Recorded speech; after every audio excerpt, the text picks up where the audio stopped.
CREDAI Warangal chapter జనవరి 11-12 తేదీన హన్మకొండలో ప్రాపర్టీ షో నిర్వహించనుంది. హన్మకొండలో వడ్డేపల్లి లేక్ సమీపంలో ఉన్న పీజీఆర్ గార్డెన్స్ లో 3rd ఎడిషన్ ప్రాపర్టీ షోకు క్రెడై వరంగల్ విస్తృత స్థాయిలో ఏర్పాట్లు చేస్తోంది.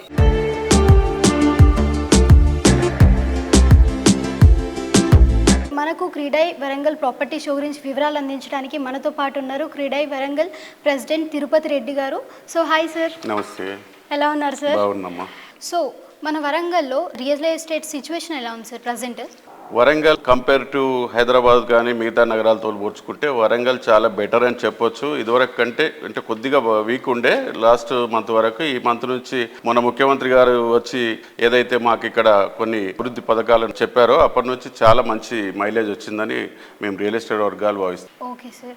సో మనకి తెలంగాణలో ఫస్ట్ క్యాపిటల్ హైదరాబాద్ అయితే సెకండ్ క్యాపిటల్గా వరంగల్ని ఎంచుకుంటున్నారు కదా, సో దాని గురించి కొన్ని వివరాలు అందిస్తారా? వరంగల్ సెకండ్ క్యాపిటల్గా ఎన్నుకోవడానికి ప్రధాన కారణం ఏంటంటే ఇక్కడ ఇది ట్రై సిటీస్ అండి. వరంగల్ అంటే అందరికీ బయట ప్రపంచంలో మిగతా నగరాల వాసులందరికీ తెలిసింది ఏంటంటే వరంగల్ అంటే ఒకటే అని. కానీ ఇక్కడికి వచ్చేసరికి వరంగల్, హన్మకొండ, కాజుపేట ఈ 3 కలిసి ట్రై సిటీస్గా పిలువబడతాయి. స్థానికులకు మాత్రమే ఇది పూర్తిగా అవగాహన ఉంటుంది, మిగతా వరకు ఉండదు. కాబట్టి ఇక్కడ చాలా 1050 గ్రామాలు వరంగల్ పాత జిల్లాలో ఉన్నాయి. 1050 గ్రామాల నుంచి ఇక్కడ నివాసం ఏర్పరచుకోవడానికి కానీ విద్యా పిల్లల ఎడ్యుకేషన్ కోసం కానీ ఇక్కడికి చాలా మైగ్రేషన్ ఉంటుంది. ఇప్పుడు లేటెస్ట్గా వరంగల్ ఎయిర్పోర్ట్ ఎప్పుడైతే అనౌన్స్మెంట్ అయిందో ఇప్పటి నుంచి నార్త్ నుంచి సౌత్ నుంచి రకరకాల ఇన్వెస్టర్స్ వరంగల్కి వస్తున్నట్టు మాకు ఈ మధ్యనే గుర్తించినాం మేము. దాని తర్వాత ఏంటంటే వరంగల్ అనేది గొప్ప భవిష్యత్తు ఉన్న నగరంగా మేము భావిస్తున్నాము. దానికి కారణం ఏంటంటే ఇక్కడ ఏ ప్రాంతం నుంచి ఏ ప్రాంతంకి వెళ్ళాలన్నా 15 నుంచి 20 నిమిషాల నిడిది మాత్రమే సరిపోతుంది. అలాగే ఇక్కడ ఉపాధి అవకాశాలు చాలా మెరుగ్గా ఉన్నాయండి. ఇక్కడ టెక్స్టైల్ పార్క్ వచ్చేసింది. నియర్ అబౌట్ 20,000 to 30,000 మెంబర్స్ దాని మీద ఉపాధి పొందుతున్నారు. అలాగే రీసెంట్గా కోచ్ ఫ్యాక్టరీ వచ్చింది. కోచ్ ఫ్యాక్టరీలో 2,000 మంది ఉద్యోగులు ఇక్కడ దానికి పనిచేస్తున్నారు. దానివల్ల ఇక్కడ ఇంకా మిగతా వ్యాపార వర్గాలకు కూడా వెన్నుదన్నుగా ఉంటుంది. అలాగే గవర్నమెంట్ కొత్తగా ఇక్కడ శిల్పారామం అనౌన్స్ చేసింది. ఈ మధ్యలోనే ఇక్కడ మాకు కాలోజీ భవనము, తర్వాత ఎయిర్పోర్టు, ఇవన్నీ మాకు రియల్ ఎస్టేట్ రంగానికి చాలా మైలేజ్ వచ్చే కార్యక్రమాలు. సో ట్రయో సిటీ పబ్లిక్కి మన ప్రాపర్టీ షో గురించి ఏదైనా ఇన్ఫర్మేషన్ ఇవ్వాలనుకుంటున్నారా? ట్రై సిటీస్ పబ్లిక్ నేను ఇన్ఫర్మేషన్ అనుకోవచ్చు, అభ్యర్థన అనుకోవచ్చు. ట్రై సిటీస్ నుంచి ప్రతి సభ్యుడు ఈ ప్రాపర్టీ షోలో పాల్గొనాలి. ఆ పాల్గొనడం వల్ల ఏంటి అని అంటే వాళ్ళకి ప్రతి వ్యక్తికి జీవితంలో ఒక ఇల్లు అనేది ఖచ్చితంగా ఏదో ఒక దశలో వాళ్ళకు అవసరం, ఒక అచీవ్మెంటు ప్రతి వ్యక్తికి.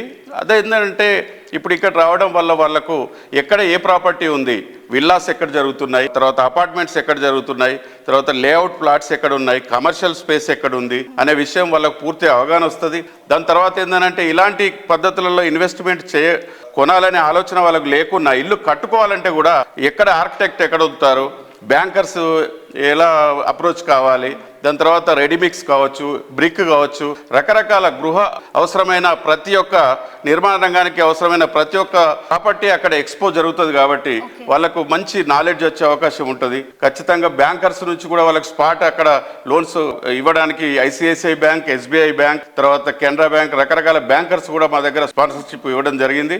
ఇంకోటి ఏంటంటే ప్రాపర్టీ కొనే వాళ్ళకు కూడా ముఖ్యంగా మేము అభ్యర్థించేది ఏంటంటే క్రెడై వరంగల్ పక్షాన మీరు ఏ ప్రాపర్టీ కొన్నా, ఎవరి దగ్గర కొన్నా వాళ్ళు క్రెడై సభ్యుడు అయితే మీకు భద్రత ఉంటుంది. మీరు నాన్ క్రెడై, మాకు ఇప్పుడు చాలా సమస్యలు వస్తున్నాయి మా వరంగల్ చాప్టర్లో.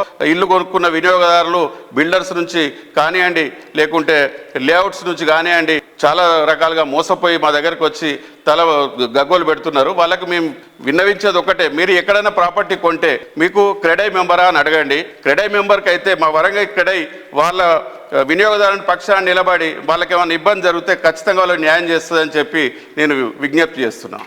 Thank you so much sir. మీ విలువైన సమయాన్ని మా కోసం కేటాయించి ఇన్ఫర్మేషన్ అందించినందుకు థ్యాంక్ యూ.